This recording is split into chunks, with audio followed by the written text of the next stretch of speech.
தேசம் பாரத் நேயர்களுக்கு அன்பு வணக்கம். மேற்கு வங்கத்தில் ஆட்சி அமைக்கிறது பாஜக. முதலாவதாக கடந்த 23ஆம் தேதி முதல் கட்ட மேற்கு வங்க சட்டசபை தேர்தல் நடந்தது. இதில் இதுவரைக்கும் வரலாற்று இல்லாத வகையில் 91% சம்திங் வாக்குப்பதிவுகள் நடைபெற்றது. அங்கங்கே சிறு சிறு சலசலப்புகள் இருந்துச்சு. இரண்டாவது கட்டமாக முதல் கட்டமாக 152 தொகுதிகளுக்கு தேர்தல் நடந்துச்சு. மீதமுள்ள 142 தொகுதிகளுக்கு இன்றைக்கி நடந்திருக்கு.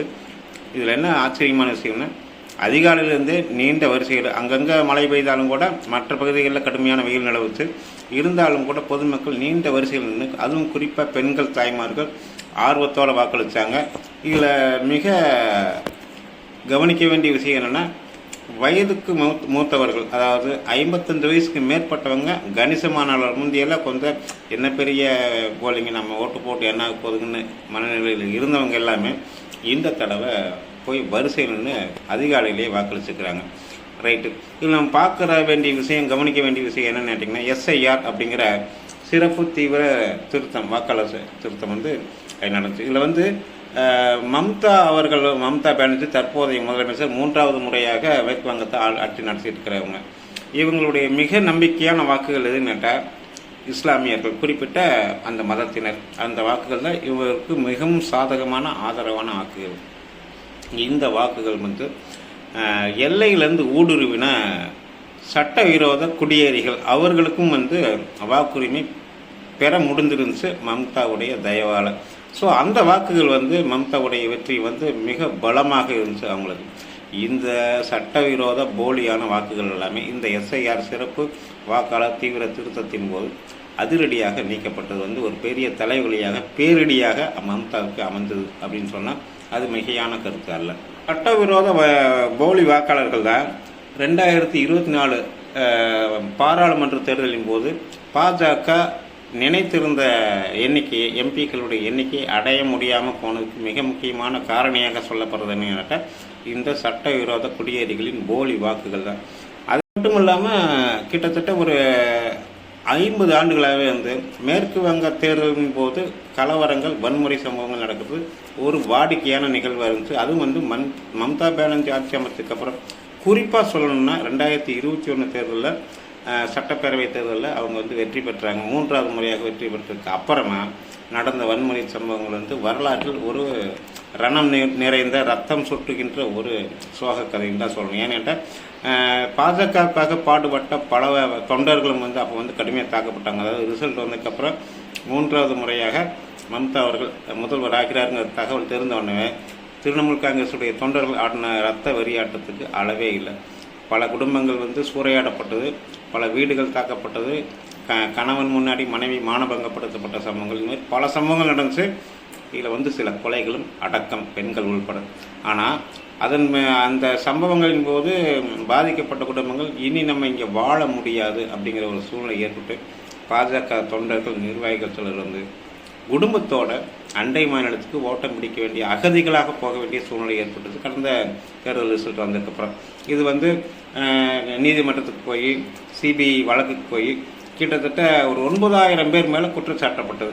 எவ்வளோ பேர்? 9000 பேர் மாநிலம் முழுக்க அந்த வெறியாட்டத்தில் ஈடுபட்ட திரிணாமுல் காங்கிரஸ் கட்சியினுடைய தொண்டர்கள் 9000 பேர் மேலே குற்றச்சாட்டு வைக்கப்பட்டு சுமார் 1300 பேர் கைதும் செய்யப்பட்டாங்க. ஆனால் கைது செய்யப்பட்டவர்கள் கிட்டத்தட்ட 95% பேர் 2 நாளில் ஜாமீனில் வெளியே வந்துட்டாங்க. அப்போ அங்கே நிம்மதியாக வாழ முடியுமா பாஜக தொண்டர்கள்?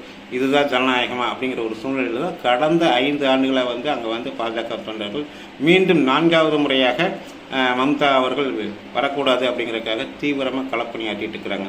இங்கே இருக்கிற பாஜக மாதிரி ரொம்ப ஜாலியாக வேலை செய்கிறதில்ல. ஃப்ளெக்ஸில் பேரை போட்டுக்கிறது, கார்லேயும் கொடியை கட்டிட்டு பந்தாவை போகிறதுங்கிற மாதிரி அரசியல் அங்கே இல்லை. அங்கே உண்மையிலேயே மிகவும் போராட்டக்களம். அந்த மேற்கு வங்க பாஜகவினுடைய நிலை என்னென்னாட்டா, அங்கே தொண்டன் போர்க்களத்தில் நிற்கிற இராணுவ வீரனுக்கு இணையான ஒரு நிலை தான் அவனுடைய நிலை. இப்படிப்பட்ட சூழ்நிலையில் தான் 2வது கட்ட வாக்குப்பதிவு 142 தொகுதிகளுக்கு இன்றைக்கி நடந்திருக்கு.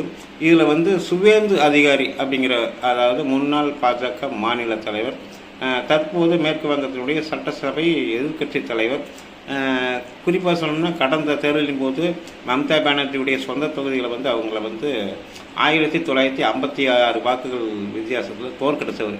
அதுக்கப்புறம் தான் மறுபடியும் நின்று அவங்க வந்து மம்தா பானர்ஜி எம்எல்ஏவாகி அவங்க வந்து சிஎம் ஆனாங்க. அப்பேற்பட்ட சுவேந்து அதிகாரி இன்றைக்குமே அங்கங்கே வந்து வன்முறை சம்பவங்கள் நடந்துச்சு. சுவேந்து அதிகாரி எலெக்ஷன் பூத் வாக்குச்சாவடிகளை பார்வையிடவருக்கு இன்றைக்கி முழுசாக வேலை செஞ்சுட்டு இருந்தார்.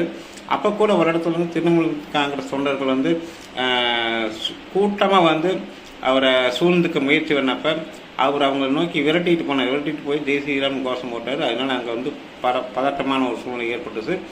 மத்திய பாதுகாப்பு பணியினர் வந்து உடனடியாக லேசான தடியடி நடத்தினாங்க. கிட்டத்தட்ட ஒரு 50க்கும் மேற்பட்ட இடத்துல இது மாதிரி சலசலப்புகள் நடந்துச்சு. இருந்தாலும் 2021 தேர்தலுக்கு அப்புறம் நடந்த வன்முறை சம்பவங்களால் அலர்ட்டான மத்திய அரசு வந்து தேர்தல் கமிஷன் வந்து ரொம்ப அற்புதமான நடவடிக்கைகள் எடுத்தாங்க.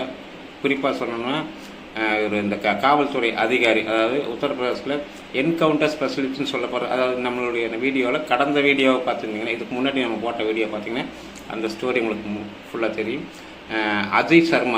அஜய் பால் சர்மா அவர்களுடைய பொறுப்பு வந்து அவர் வந்து மேற்கு வங்கத்தில் வந்து அவருடைய தலைமையில் நடந்ததுனால சட்டம் வந்து கிட்டத்தட்ட கட்டுக்குள்ளே இருந்துச்சு. பல இடங்களில் வந்து வன்முறை சம்பவங்கள் நடந்தாலும் நடந்த 5 நிமிஷம் தகவல் கிடைச்சதுன்னு அதுக்காக டோல் ஃப்ரீ நம்பர்லாம் போட்டிருந்தாங்க. உடனடியாக அந்த சலப்புகள் அடக்கப்பட்டது. ஸோ இன்றைக்கி வந்து கிட்டத்தட்ட 78% வாக்குப்பதிவு மதியம் 3 மணி நிலவரப்படி 78% வாக்குப்பதிவு 2வது கட்ட வாக்குப்பதிவு நடந்துருக்குது. அப்படிங்கிறது ஒரு ஆரோக்கியமான விஷயம் பார்க்கப்படுது. 6 மணிங்கிறப்ப இது வந்து சுமார் 85% வாக்குப்பதிவாக மாறுறதுக்கு வாய்ப்பு இருக்குது. அப்படி ஆச்சுன்னா கண்டிப்பாக பாஜக ஆட்சி அமைக்கும். மம்தாவுடைய ஆட்டம், அதிரடி ஆட்டம், ஆணவ ஆட்டம், அகந்தை ஆட்டம் நிச்சயமாக முற்றுப்புள்ளி வைக்கப்படும். ஏன்னு கேட்டால் சுமார் 35 வருடம் வந்து கம்யூனிசம் ஆண்ட பகுதி வந்து மேற்கு வங்க. அப்பேற்பட்ட கம்யூனிஸ்டையே ஆகலை பிடிக்கலைன்னு சொன்னால் தூக்கி எறிந்த மக்கள் தான் மேற்கு வங்க மக்கள். அவ்வளோ தைரியமாக மக்கள் கடந்த 3 தடவையான மம்தாவுடைய ஆணவ ஆட்சிக்கு எதிராக கிளர்ந்து எழுந்திருக்கிறாங்க இன்றைக்கி. ஸோ வந்து நிச்சயமாக மம்தா பானர்ஜியுடைய கொடுங்கோல் ஆட்சி முடிவுக்கிறது. கண்டிப்பாக பாஜக மேற்கு வங்கத்தில் வெற்றி கொடியை பறக்க விடப் போகிறது என்பது வந்து 85% வாக்குப்பதிவுங்கிறது உறுதியாகிறப்ப நம்ம தைரியமாக நம்பலாம். இன்னொரு காணொலியில் சந்திப்போம். உங்களது இந்த காணொலி தொடர்பான கருத்துக்களை கமெண்ட் பாக்ஸில் பதிவு செய்யுங்கள். நன்றி, வணக்கம்.